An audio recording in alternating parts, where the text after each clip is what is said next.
ng siklistang kinasahan ng baril ng dating pulis sa Quezon City na hindi siya nagpabayad para makipag-areglo. Hindi rin daw siya takot.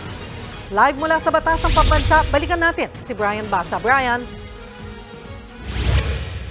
Muli, Cheryl, tila magkasulungat na nga yung lumalabas sa pahayag nitong siklistang kinasahan ng baril at nang nagtatanggol sa kanyang si Attorney Raymond Fortun.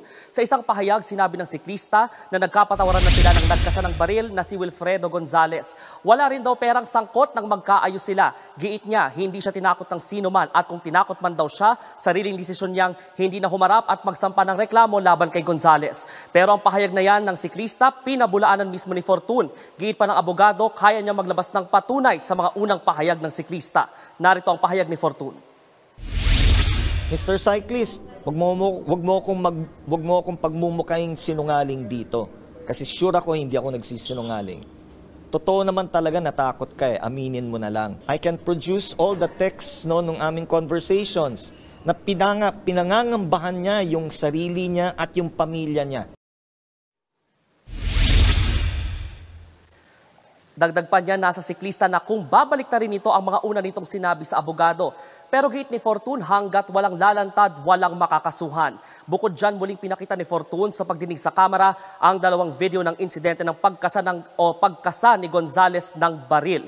Isiniwalat din ni Fortun na posibleng may nagbanta sa uploader ng video na ayaw ring lumantad ngayon. Hindi man daw nakausap ni Fortun ng direkta ang vlogger, may nakarating umano sa kanyang mga text message mula sa mga kakilala ng uploader. Ang sabi sa text, alam daw nito ang plaka ng sasakyan nito. Sa gitna rin ng pagdinig kanina, sinabi ni Quezon City Police Chief Brigadier General Nicolas Torre na plano nilang kasuhan ang ilan nilang tauhang nakisawsaw umano at pinilit magkaareglo ang dalawang kampo. Kasunod yan ang 5 bagong CCTV footage na kuha mismo sa loob ng QCPD Station 11. Itutuloy naman ang kasong alarm and scandal laban kay Gonzales.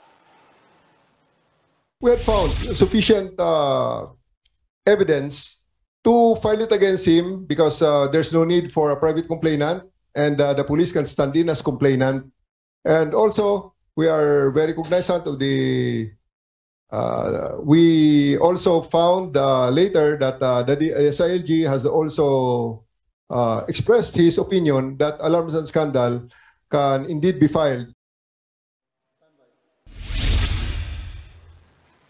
Napag-alaman na rin natin na sinibak na si Gonzales bilang empleyado ng Korte Suprema noong August 27.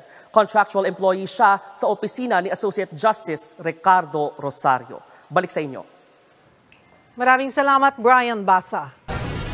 Mga kapatid, Cheryl Cosing po, huwag maging huli at maging una sa lahat para sa tuloy-tuloy na balitaan at karagdagang impormasyon sa mga napapanahong issue ng lipunan. Tumutok lamang at mag-subscribe sa social media pages ng News 5.